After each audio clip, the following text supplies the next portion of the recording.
Olá, sejam muito bem-vindos a mais um AmplificaCast e hoje eu tenho um convidado especial que é o César, ele é CEO da Nexer Enterprise Applications aqui no Brasil. E o César ele tem só um pouquinho de experiência empreendendo. E hoje o tema do nosso episódio ele é Faça das dificuldades degraus para o sucesso. E nós vamos falar também sobre empreendedorismo em foco. César, seja muito bem-vindo, obrigado pela sua participação. E se apresenta aí para a nossa audiência, pode olhar para aquela câmera, fica à vontade. Legal, obrigado Eric pela oportunidade, é um prazer estar aqui, compartilhar um pouco aí dessas histórias que a gente tem. Espero que você aí aproveite, né, essa jornada, porque acho que hoje em dia nessa tecnologia, os podcasts, YouTube ensinam muito a gente, né? Na época que eu comecei não era assim difundido, então você não podia ouvir a história de alguém. Então a nossa história ela foi bem complexa, né? Mas a gente vai falar um pouquinho daqui a pouco. Legal. Superando as dificuldades, né? Eu acho que isso Sim. é o ponto central dessa discussão. Então espero que vocês aproveitem e tenham alguns insights, né? Isso também não significa que é para todo mundo empreender, né? É verdade. Porque só empreende quem realmente, a gente pode até detalhar um pouquinho depois, mas só empreende quem realmente Tá disposto, né? Se sacrificar. E mais do que isso, né? Acho que só complementando, a decisão de empreender, ela nunca pode ser, eu quero ser um empreendedor porque eu quero ganhar dinheiro. É né? verdade. Eu acho que o empreendedor, ele tem um sonho maior, né? E esse sonho maior, é o que nos deixa levantar todo dia e enfrentar os problemas que a gente vai discutir aqui, né? Legal. Se for só pelo dinheiro, não entra. Entra pela paixão. Obrigado mais uma vez pela presença. Então, acho que para a gente começar, a melhor forma de começar é o início. Então, acho que é legal você primeiro comentar como iniciou sua carreira, se era diretamente na área de tecnologia e em que momento você decidiu empreender. Pode começar aí.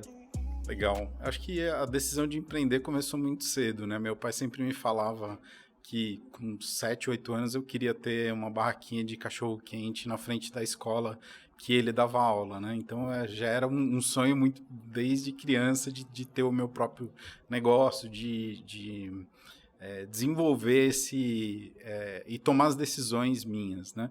Mas enfim, minha carreira começou muito cedo, eu comecei a trabalhar com 16 anos, né? Sempre na área de tecnologia. Quando eu decidi fazer a faculdade, eu saí da área de tecnologia, eu fui para a área de administração e gestão. Então, eu sou formado em administração de empresas, né? Legal. Que é uma faculdade que também é bem interessante, porque ela te dá uma amplitude muito grande de conhecimento, né? Então, eu acho que em algum momento, quem quer empreender, seja na pós-graduação, seja na graduação, a administração te dá essa visão mais ampla, né? Legal. Depois eu fiz pós-graduação em gestão empresarial e inovação. Então, aí já foi o primeiro link aí com a parte de inovação. E trabalhando sempre em empresas de tecnologia, né? Então, trabalhei numa empresa de tecnologia sueca no início, empresa de ERP, né? E eu sempre tive com os meus amigos, sempre tive a vontade de, vamos fazer alguma coisa do nosso jeito, né? Fazer uma consultoria diferente, com mais propósito.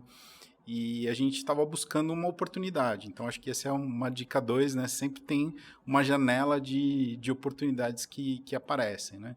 E, na época, a Microsoft estava lançando as suas aplicações de negócio, né?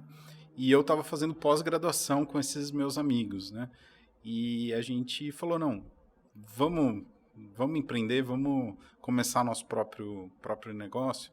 E foi aí que tudo começou. Então, a gente, inclusive, estava fazendo um trabalho de conclusão, né, da pós-graduação, que era em cima de uma empresa de tecnologia. Que legal.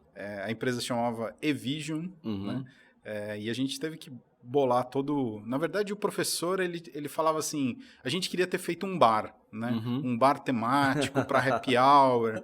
E aí o professor não aprovou essa ideia e a gente foi para a empresa de tecnologia. Foi sábio, professor. Exatamente. E foi aí que a gente começou, e aí só tocando no nosso tema aqui, das dificuldades, né? O nosso primeiro cliente, né? foi uma outra empresa de tecnologia e ela simplesmente não honrou o contrato e não nos pagou. Nossa. Né? E isso fez com que a gente tivesse que acelerar muito do lado da Microsoft, porque a gente, né, no início, né, a dificuldade de caixa, você já não tem muitos recursos, né? Não tem crédito, né? No Brasil, quem tem crédito são só as grandes empresas, né? E a gente não tinha crédito, não tinha... e ainda tomando um calote, né? Então, esse é o primeiro insight aqui. Um calote fez com que a gente falasse, não, vamos acelerar aqui com o lado das tecnologias Microsoft, porque senão a gente não vai conseguir sobreviver. Né? Então, assim, esse foi o contexto, né, de início, né? De lá para cá a gente veio conquistando clientes, tendo diversos tropeços, né? Mas acho que esse é o ponto principal. Cada tropeço, né, cada degrau, né, conectando ao tema. E como vocês tiveram essa dificuldade com esse cliente, né, de calote, e aí como que foi a estratégia naquele início? Aí vocês se especializaram em produtos Microsoft e como que foi a estratégia de ter mais clientes? Era uma outra tecnologia, né? Então se essa outra tecnologia não estava nos pagando apropriadamente, a gente precisava conseguir sobrepor esse problema. Então a gente falou, Microsoft ainda não está tão madura, mas é a nossa única... na época, B, né? Isso há 20 anos atrás. Plano B, né? Exatamente. Aí o plano B virou o plano A e não tinha outra opção, né? Então a opção era acelerar e a gente fazia a gente atuava como consultor eu e os meus sócios, né? Só contando um pouquinho, eu tenho 4 sócios, né? Hoje, que são os mesmos da faculdade? Boa parte são os mesmos. Teve aí também teve várias mudanças societárias na empresa que foi parte dessas dificuldades, né? Mas o núcleo sim é o mesmo desde o início. Então eu sou o fundador junto com eles, né? E a gente tem uma relação de muito respeito, muita complementariedade, que eu acho que é super importante, né? Cada um tem uma característica que é fundamental e quando a gente junta aqui essas características, né? Aí é que realmente isso faz acontecer, né? Faz essa empresa ser. Acho que um ponto importante é que normalmente quando conversa com as pessoas, elas costumam falar do seu sucesso e como isso foi importante, como que a pessoa é genial e como ela conseguiu. Eu acho que eu não gosto muito dessa abordagem, né? Eu acho que, inclusive, para ensinar nossos filhos, a gente não tem que ensinar eles só o caminho correto, o caminho do sucesso. A gente tem que ensinar que vão ter muitos obstáculos, né? Isso deveria ser muito mais difundido, né? Mas a criança não nasce e já sai falando, já sai andando. Não, ela tem cólica, dor de barriga, ela coça os dentes, ela não dorme, não deixa os pais dormirem, cai, levanta, cai. Então, é natural, isso acontece com todo mundo a todo tempo, né? Então, acho que isso acho que uma dica aqui também é a gente ensinar, né? Quem tem filho, ensinar os filhos de que não são só facilidades, a gente tem que impor dificuldades para que eles possam olhar, ter um novo olhar, né? Das dificuldades, né? E falar como que isso é um degrau para que eu possa me tornar mais forte, mais resistente. Isso tem diversos exemplos. Até pegando um gancho do que você falou, eu lembro que a minha mãe, eu fui criado por pais separados. E minha mãe sempre falou para nós, o mundo aí fora, ele vai te engolir. Então vocês precisam ser fortes, porque vocês vão enfrentar problemas. Exatamente. E acho que isso trazendo um pouco aí, isso não pode se transformar numa coisa assim, não confie em ninguém, né? Porque existe também esse outro lado, né? Se o mundo é feroz, então eu não vou confiar em ninguém, né? Então esse é um risco que a gente precisa entender, né? E é claro, você vai... A princípio, eu sempre confio nas pessoas, né? Tem gente que sempre desconfia a princípio, né? Eu sempre confio. Mas é claro que a gente tem que sempre ter esse olhar para que a coisa evolua, né? Às vezes você está sendo muito fair, muito correto e a outra pessoa não está. Então você tem que estar alerta a isso, mas acho que as pessoas merecem o benefício da dúvida. Legal. Porque eu acho que se você pegar de 10 pessoas, eu acho que 2, 3 são mal intencionadas. As outras 7, elas podem estar equivocadas, elas pode haver um problema de comunicação, mas elas não necessariamente estão mal intencionadas. Então tem que trabalhar muito a comunicação. E dentro do crescimento de vocês, por exemplo, quando vocês teve esse problema com esse cliente, né, que não pagou. Na verdade era um parceiro fornecedor. E aí como que foi essa estratégia, né? Como que vocês criaram uma estratégia para aumentar a base de clientes, né? Como que foi esse processo de ter os primeiros clientes? Tiveram que desenvolver algum skill, por exemplo, de conhecer mais o mercado, de ter mais clientes? Como que foi gerar essas primeiras receitas adicionais a que vocês já tinham que não tinha recebido, por exemplo? O caminho ele sempre é complexo, né? A gente acha que eu vou estalar um dedo, vou fazer uma ação e no outro dia vai ter 10 clientes na nossa... E na prática não é assim. Então, a gente acabou usando bastante dessa parceria com a Microsoft. A Microsoft é um gigante, ela trabalha através de parceiros, né? Então, é uma fonte... bem interessante, que nos ajudou bastante nesse início. O nosso próprio relacionamento com o mercado. Então, por sermos pessoas sempre muito corretas, ex-clientes falar, eu fiquei sabendo que você está empreendendo, eu preciso de uma ajuda aqui. Então, eles nos chamavam. Pessoas de relacionamento. Então, tudo começou... passo a passo, né? Naquela época não tinha LinkedIn, né? Quantos anos fazem isso? Foi 17 anos, 16 anos atrás. 16 anos atrás. Eu acho que já não lembro se tinha ou não tinha, mas não foi assim, não foram flores, foi muito difícil. E a gente trabalha com projetos super complexos, né? Então você acaba tendo que empenhar muito esforço, né, em um cliente, um relacionamento, mas isso depois vai gerando frutos, porque aí um cliente indica, um funcionário indica, mas qual foi o momento mais difícil assim no início, que você se recorda assim, porque até que no começo você falou que às vezes a pessoa empreende com o objetivo de ganhar muito dinheiro. Você falou que isso nem sempre é uma verdade, né? Qual foi a maior dificuldade no início?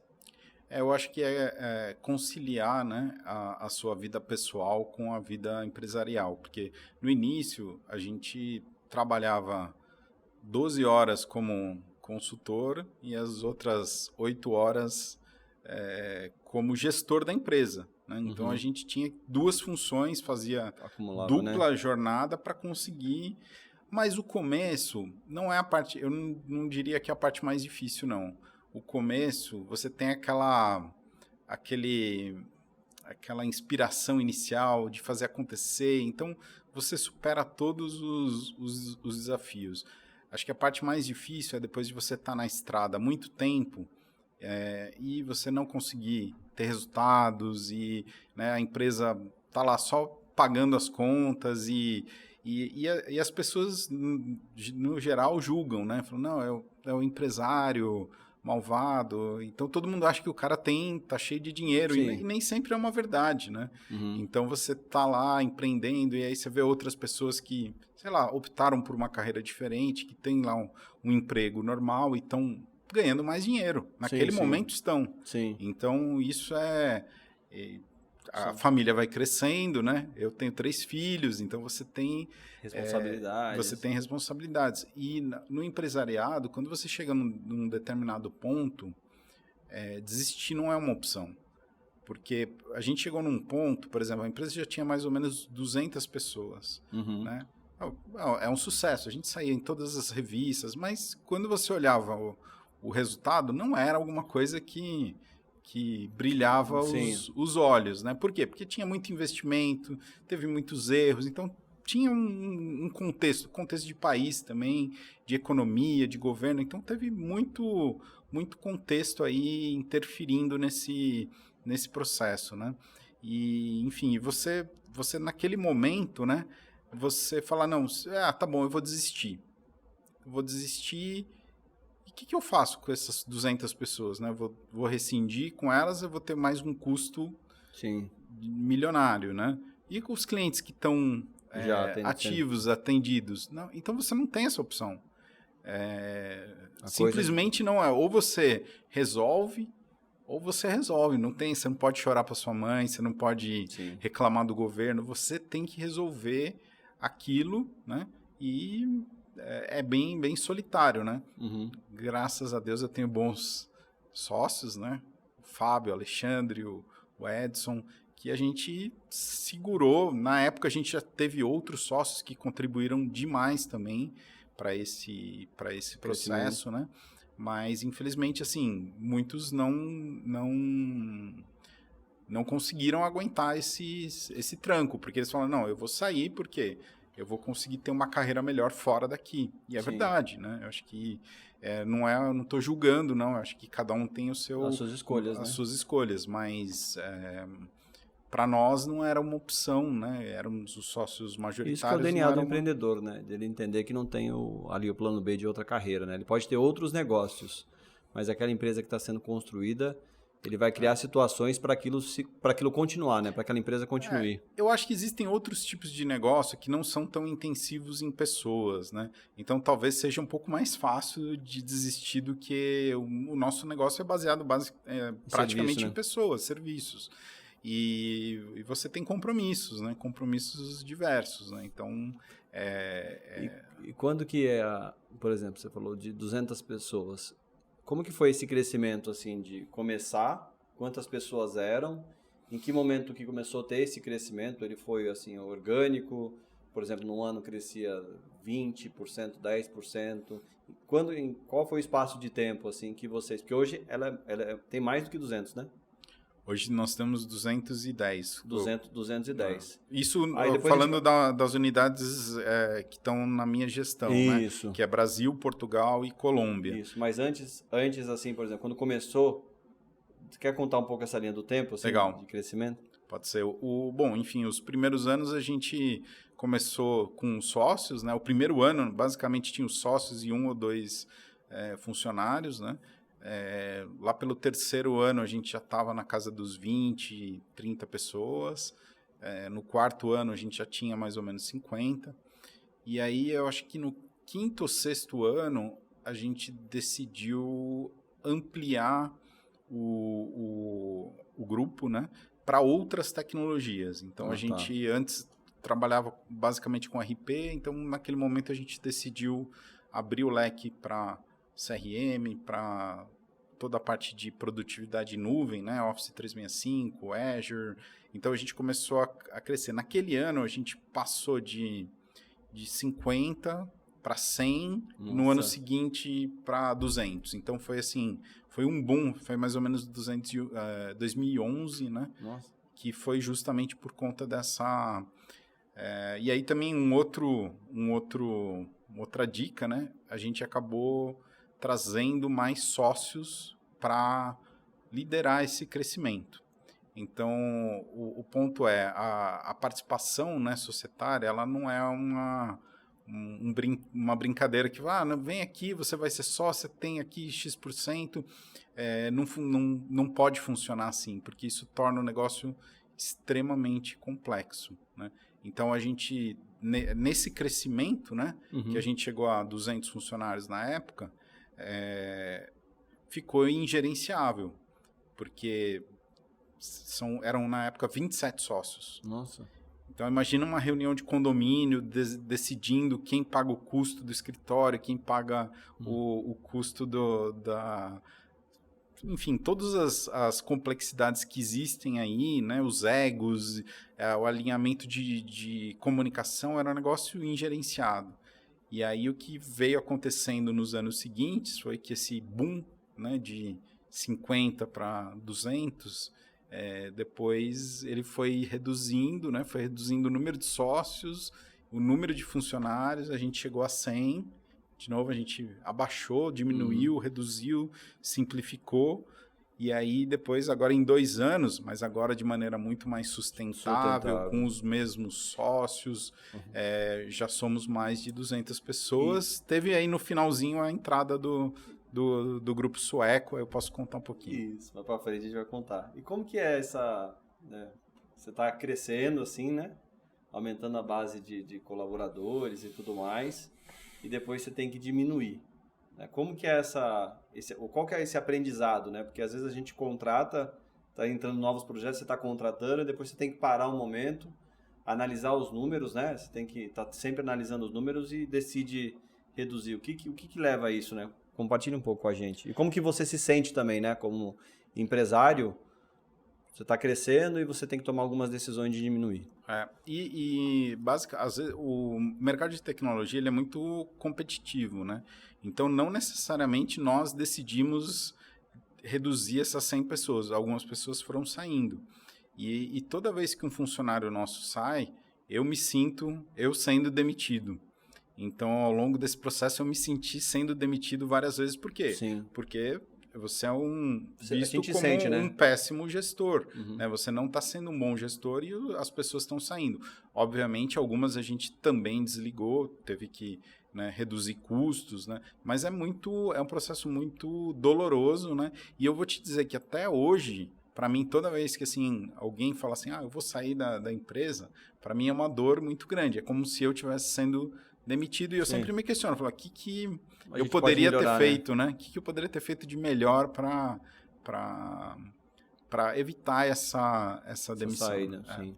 E às vezes até, por exemplo, mas já aconteceu dessa redução ser provocada às vezes por queda de faturamento, perda de cliente, por exemplo, lembro que veio a pandemia também, né?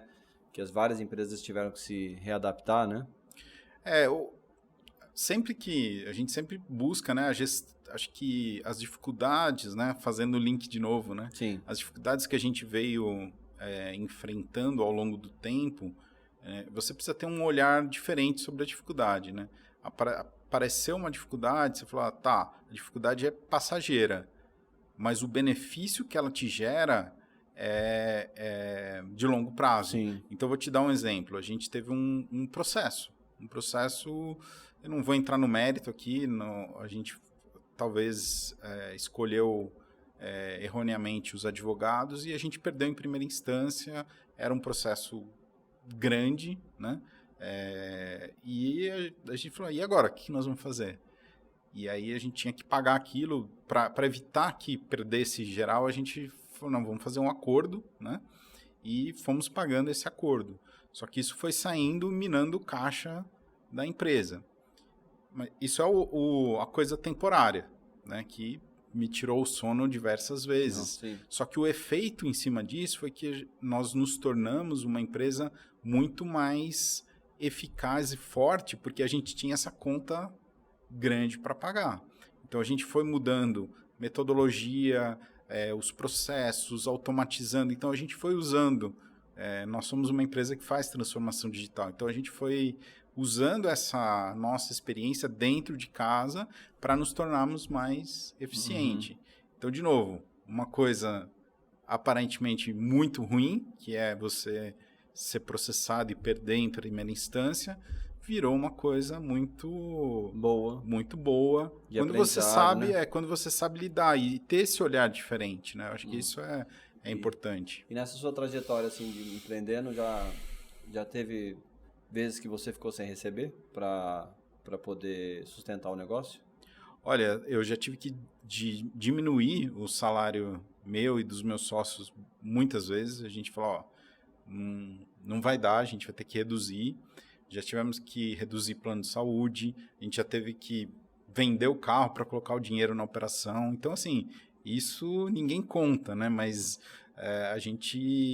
acho que é importante compartilhar, porque isso é a verdade, né? As pessoas veem, mas legal, você ganha prêmios, a sua empresa ganha prêmios da Microsoft como parceiro do ano, você sai na revista, tá no podcast, é tudo muito legal, mas para chegar até aqui, né, teve muito muito suor, sangue, lágrimas e tudo isso, né? Mas... E assim, já teve, por exemplo, no seu dia a dia, quando você enfrentava um problema, que aparentemente aquele problema ele era grande, e ele quer às vezes nos jogar pro chão, né? Fazer com que a gente desista. Como que é o seu comportamento, o seu mindset para você levantar de manhã e superar aquilo?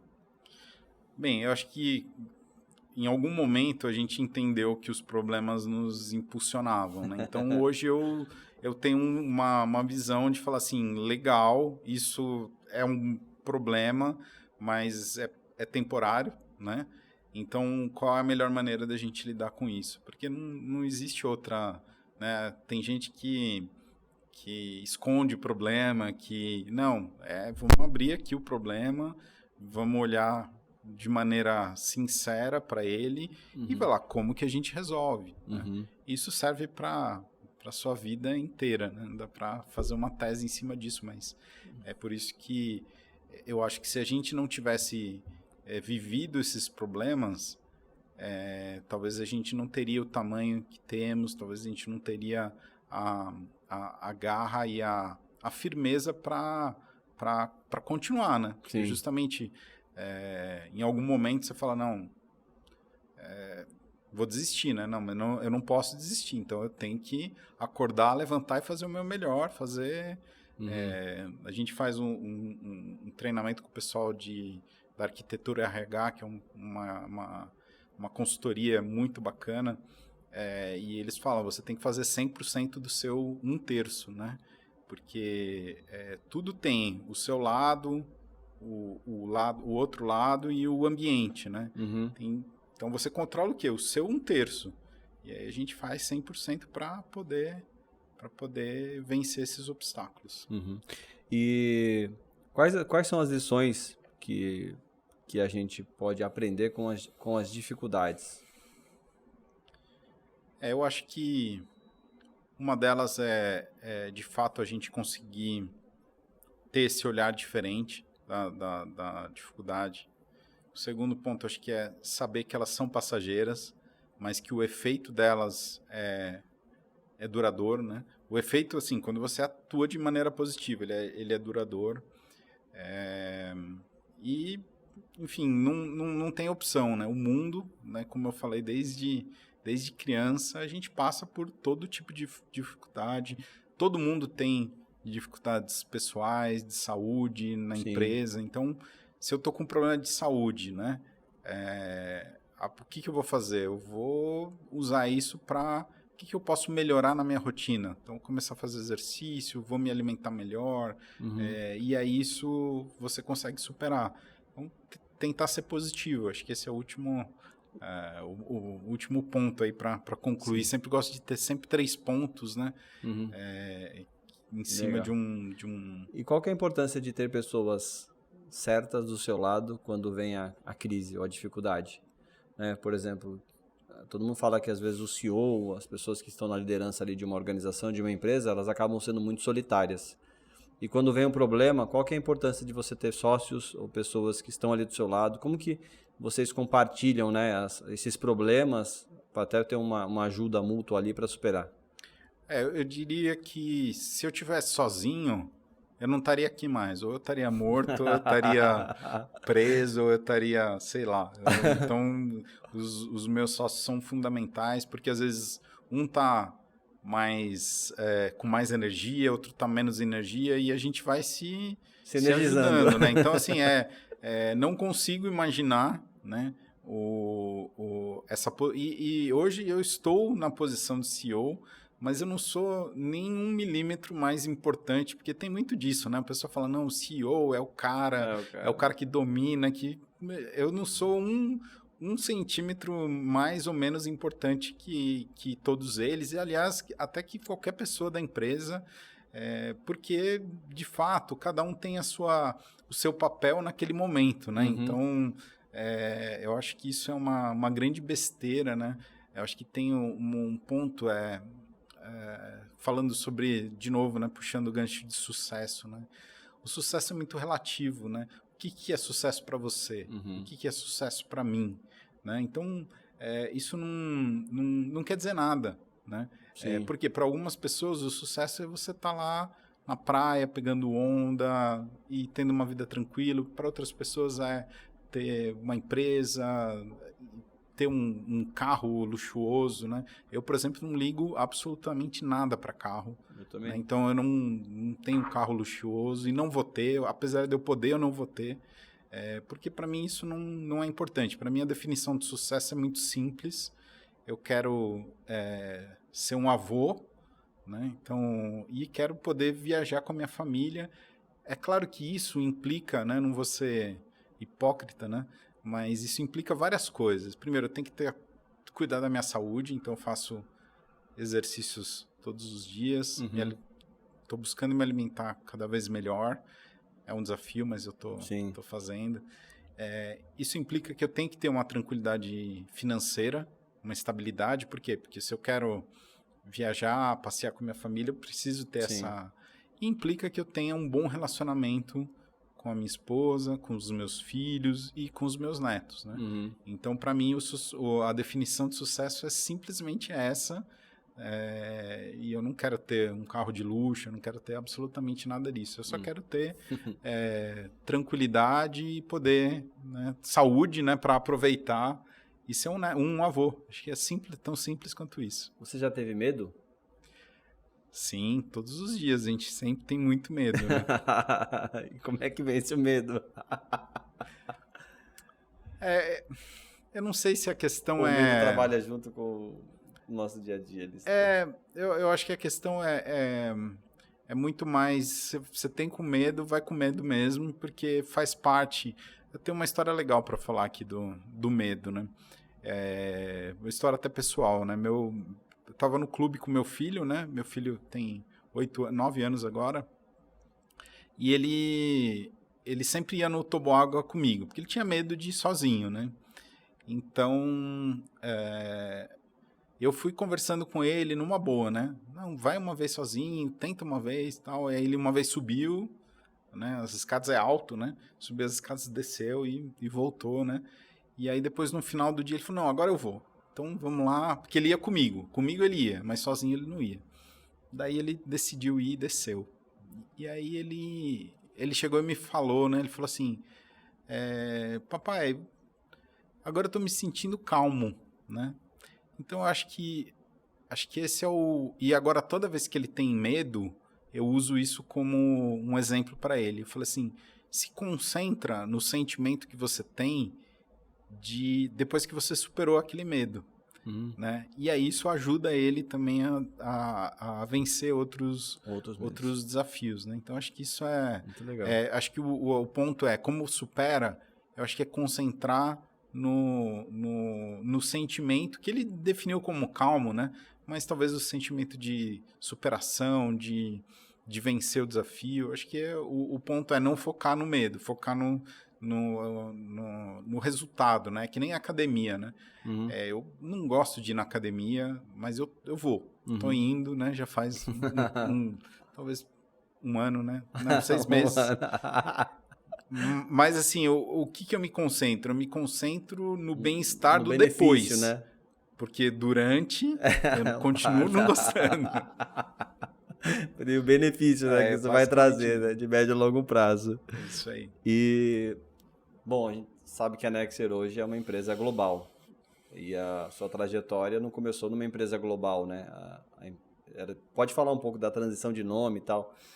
Como que foi esse processo, né?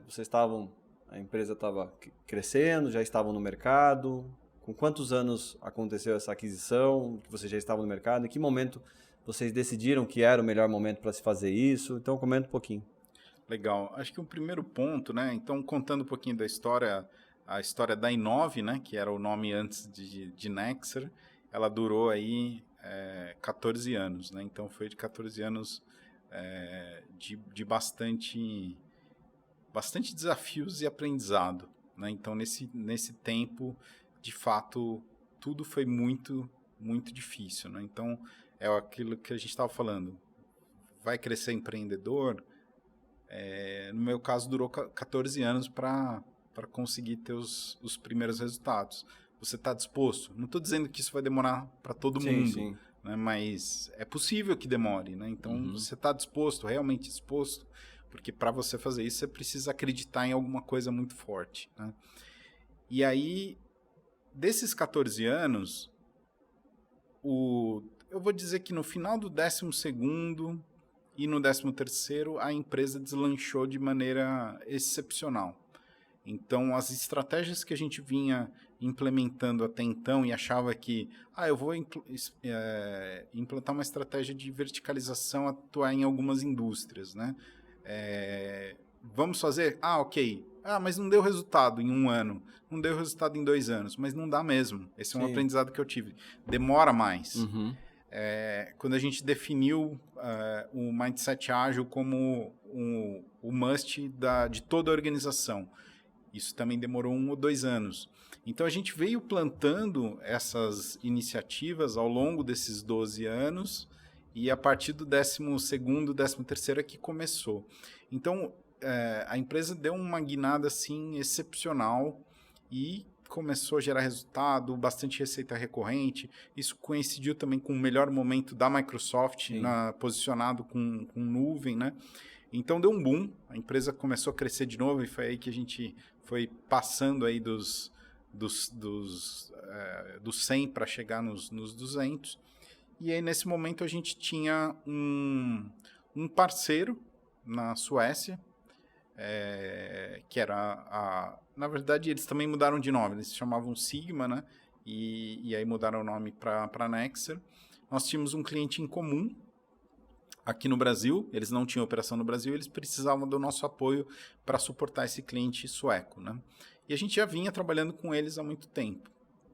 E um dia eu estava lá em Las Vegas, num dos eventos da Microsoft, conversando com o CEO da Nexer, né? E a gente acabou conversando sobre a possibilidade dessa união de forças, né? Porque eu continuo como sócio da empresa, eu e os meus sócios continuamos como sócios, né? A gente vendeu parte das nossas ações para esse grupo, a partir dessa primeira reunião que aconteceu lá em Las Vegas, né? Mas para mim o ponto principal é o nosso ponto de transição, de boom de empresa, ele aconteceu antes da Nexer entrar. Porque muitas vezes fala assim, mas quem olha de fora, agora é fácil, porque vocês têm um sócio bilionário, sueco. Não, a empresa começou a ficar muito bem antes. E aí o grupo entrou, né? A gente tem uma sinergia fantástica, porque a cultura das empresas é uma cultura boa, voltada para o cliente. A nossa era assim, a deles era assim. Então, somos customer-centric, né? Então, essa união foi um casamento perfeito. Para nós foi muito importante porque a gente teve acesso a novos mercados. Então, hoje, nós temos presença nos Estados Unidos, Colômbia, Portugal, Índia, Reino Unido e Suécia. E estamos em franca expansão, né? Então, do ponto de vista para nós, né? Porque o Brasil, você tem um negócio no Brasil, é sempre um risco, porque muda o governo, muda as políticas, as coisas podem piorar, né? Ou melhorar, ou ficar instáveis, insegurança jurídica, tudo isso que a gente vê. E a gente ter a possibilidade de, o Brasil não está tão bom, vamos colocar mais esforços aqui para suportar Estados Unidos, para suportar Suécia. Então a gente tem um risco diluído, né? Mas foi uma experiência bacana do ponto de vista pessoal, obviamente também, porque teve outras o culturas, cash out, e a gente, né, ficou mais com uma estrutura mais robusta, né? E a cultura, talvez fosse outro tipo de país, né? Mas a cultura sueca é muito, muito interessante, né? Eu ainda estou aprendendo, né? Mas é uma cultura de muita inovação, de muita troca, né? Então, hoje eu sinto muito orgulho porque a gente, por todas essas dificuldades que a gente passou, a gente consegue, inclusive, melhorar coisas que eles não fazem tão bem quanto a gente faz aqui no Brasil.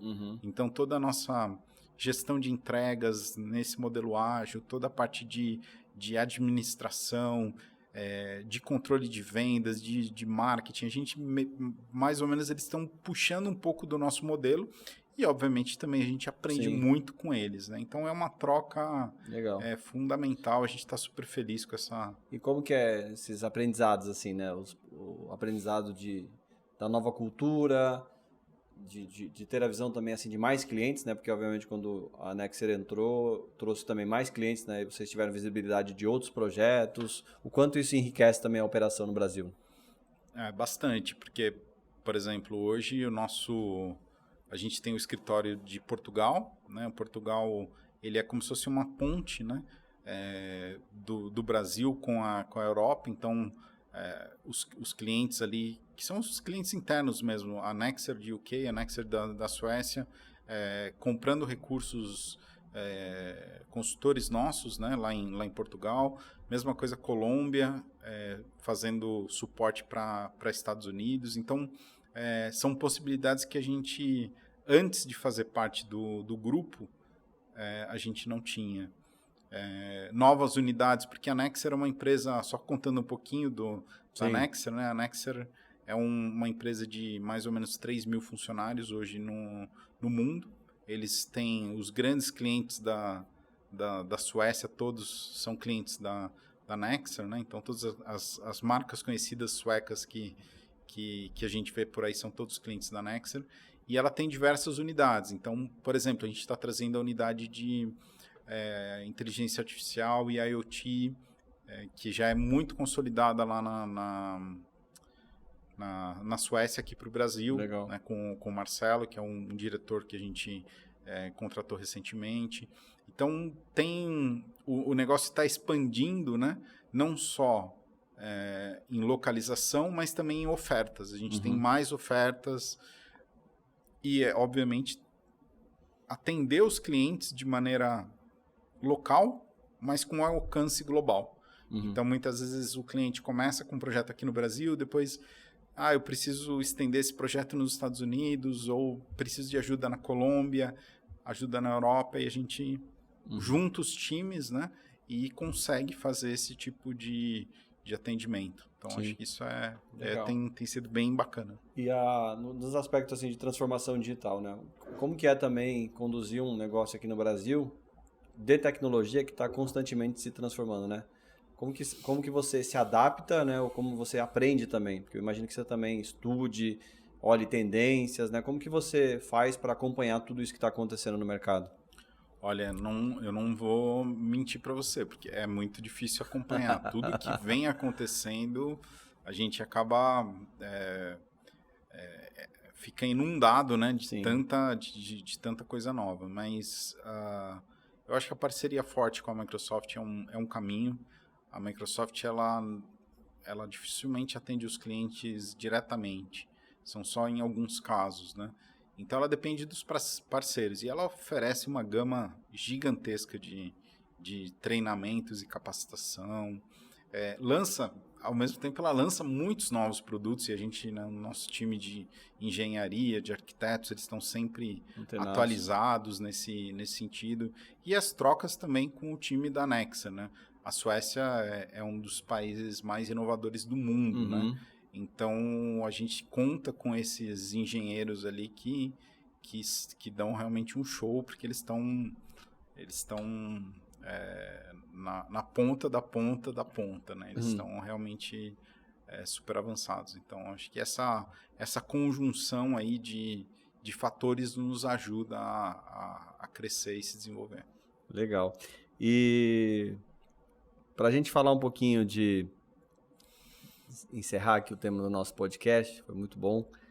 Qual que é a principal dica que você deixa para nossa audiência sobre aprender com as dificuldades? Aí a gente pode, de repente, falar para quem está começando um negócio, para quem já está num estágio um pouco mais avançado, de alguns anos de mercado.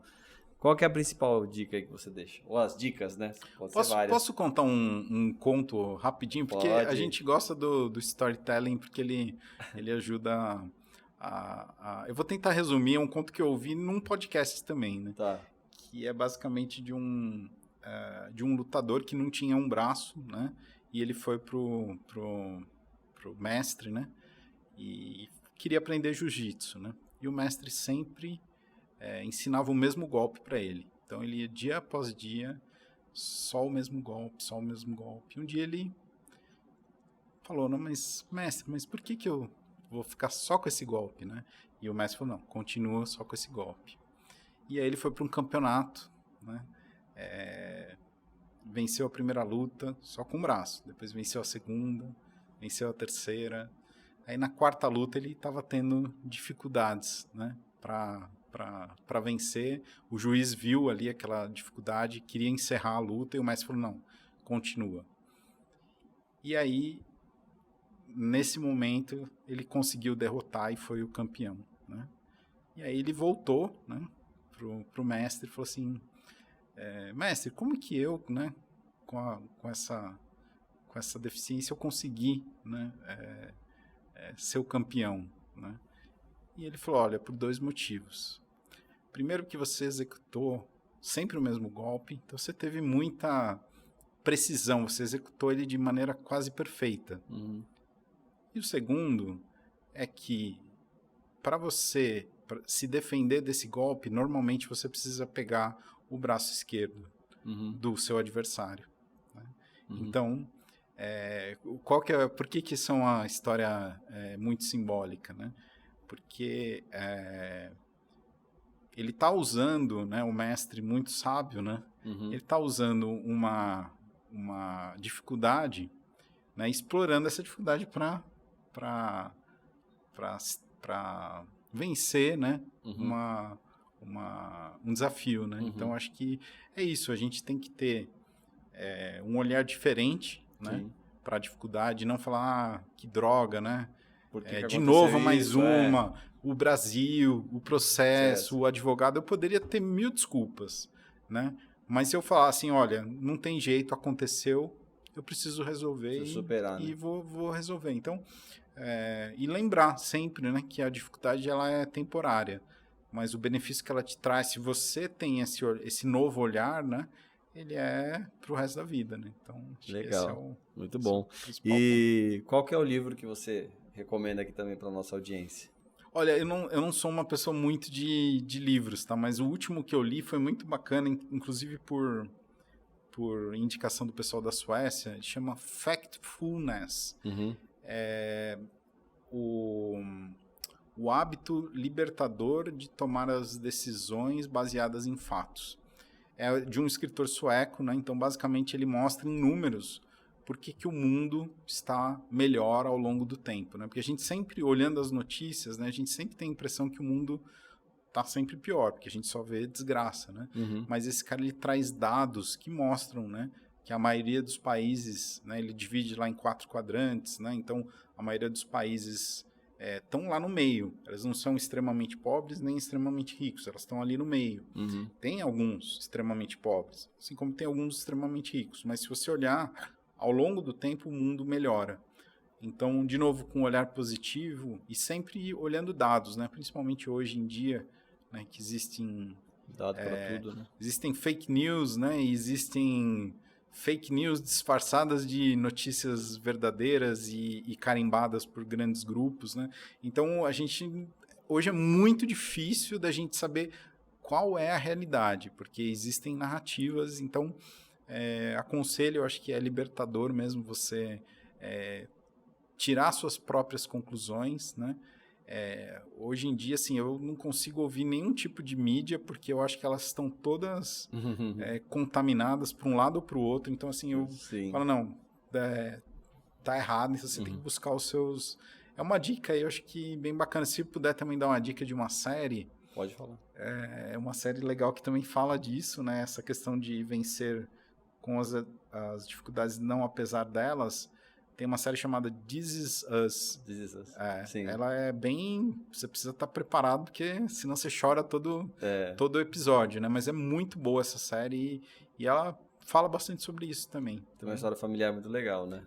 Exatamente. Mas ela se você perceber, assim, é sempre focado nas dificuldades lá nos problemas que acontecem. Eu, assim, o primeiro episódio, assim, terminando ele, eu fiquei arrepiado. Então, recomendo aí pra quem não assistiu. Você deve ter assistido já. Eu comecei a assistir, mas não terminei. Vou terminar. Legal, César. Obrigado pela participação. Esse foi mais um episódio do Amplifica Cast. A gente vai deixar também nesse episódio os links do perfil do César no LinkedIn, se você quiser adicionar ele como conexão. Vamos deixar também a recomendação do livro e a recomendação da série. Acompanhe a gente nos canais, no YouTube, no Spotify e também no nosso site amplificadigital.com.br/podcast. Um abraço e até a próxima.